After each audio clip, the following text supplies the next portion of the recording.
And yet here is God speaking through Job. He holds back the rain. I mean, you think about it. Those guys prayed for rain. Remember in the Bible, they prayed that it would rain. And how long did it rain? Remember that? Elijah, he prayed for rain, and it rained, what, 40 days, I think? And then he said, God, it's too much. And so God stopped the rain. When they were in the boat with Jesus Christ, and Jesus was sleeping, and they were afraid because this big storm came up, and they said, Master, we're going to die. We're going to perish. And Jesus said to the wind, what?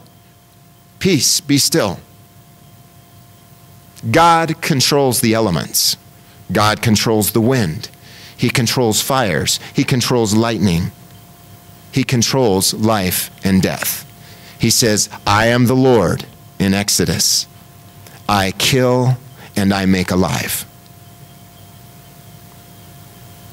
Saying, this is a heavy sermon. Why are you doing this for a Thanksgiving sermon? Right? Because if we are only thanking God for the good things, we're missing out on half the fun. You say, are you being sarcastic? No. Because when you can find the sovereign hand of God causing all things, according to Romans 8:28, to work together for your good, that's what it says. We know that God causes all things. That's the first part. He causes all things. We know that God causes all things to work together for good to those who love him and who are called according to his purpose, so that you can be guaranteed whatever the tragedy that comes upon you, God's sovereign, loving hand has brought it to pass. And so you can sit there and say, Lord, I thank you for killing my dad. God took my dad's life in 2002. But I couldn't find it in my heart to thank him for it until years later. I now see why God put his heavy hand on me and made me sick. It wasn't because I was necessarily a bad guy or had done some bad things. It was simply because God said, I want to teach you something. I want to teach you more about me and my love. I want to teach you that I bring you great things and I will bring tragedy. But know that whatever I bring your way, it's because I love you so incredibly much. It's a hard thing to handle. Let's keep reading. With him is strength and sound wisdom, and the deceived and the deceiver are his. He owns them both. You know, just recently, Carrie had $300 stolen out of her purse about a week ago.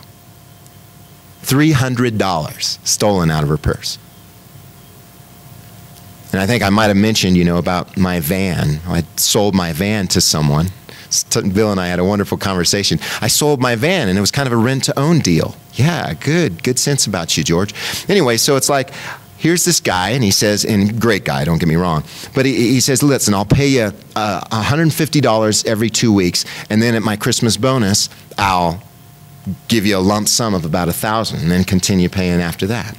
So we had this nice minivan. I mean, nice minivan, Chevy Venture 2001, V6, powerful. I mean, just a really good van.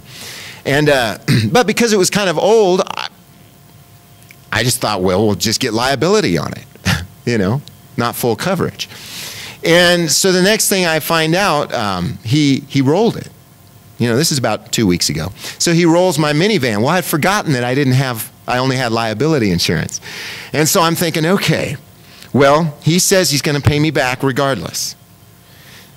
But just in case he doesn't, let me just ask the insurance company, you know, hey, can I make a claim? She looks it up and she says, you only have liability, and I'd totally forgotten. So what happens if he decides, well, I just don't feel good about paying for a van that I'm not going to use? You know what I mean? I mean, I could understand where he's coming from. He rolled it, but, you know, what the heck? That's no fun paying for a rolled van, right? It's like people who paid a bunch of money up for a mortgage and you're paying more, you owe more than the house is worth. And so people just go bankrupt. or just foreclose on the home because they can't stand it. It's too gross. It's a sick feeling. It made me feel gross. So I may lose, what the van's worth, $2,000, and then we lost $300. And you have to sit there and say, why did that happen? Why, God? Why do you do things like that? Well, I know for me, it's a great lesson about my greed. It's a great lesson to not put our trust in uncertain riches, which the Bible says, remember, makes themselves wings like an eagle and flies away. So the deceived and the deceiver are his. God is in control. Whoever it was that took that $300, God, in his sovereign, majestic way, was taking their hand to reach it into Carrie's purse and take it out because he loves me and Carrie. Wow, that's powerful. Now, what would you rather do? Say, oh, I hate random chance. Luck sucks. What a drag if you had to go through your whole life believing that bad things happen to you because of random chance and luck. What a terrible predicament. That scares me, because if that's true, then God is not in control. If random chance, happenstance, coincidence, coinky-dink as we like to call it. I'll never forget that story of Ahab in the Bible, where here's this king and he's going out to battle and he says, hey, I'm going to dress up like a normal, a normal soldier with all kinds of, what do they call that? The stuff that covers your face, mail. Right? And all this hardened armor. And he says, I'm just gonna be like the rest of the soldiers so they won't kill the king, right? So he's walking along, and then the Bible says, a man shot an arrow at a venture. That's an old archaic phrase that means he shot it randomly. You ever see those old movies where these guys, all of them, take their arrows and just go, boo! And then there's the army, and you don't know where the sucker's going to land. It's not as if you're aiming for Michelle's heart. No, you just shoot it randomly, right? And so the Bible says this guy, an archer, shot an arrow at a venture, just random. Hope it lands on a good target. Mom's probably thinking, I remember you used to do that as a boy. You'd throw rocks because that's what I used to do. We lived in this row of houses, right, on Shangri Lane. I'll never forget it. And we used to have this pool with these rounded rocks around the pool. You remember those rounded rocks around the pool? And so I used to take these things and, just aim down the row of houses and hope that, it would land on a roof. And so I'd throw them down there, and you'd hear it. And it was just random. One time I threw walnuts at the garage door across the street, and he had this aluminum garage, and it was just, and he comes over, and he was drunk, and he was mad. Remember Mr. Dienstop? Oh, boy, that was incredible. But I had a pretty good arm, and so people would come and complain, your boy's throwing rocks at a venture,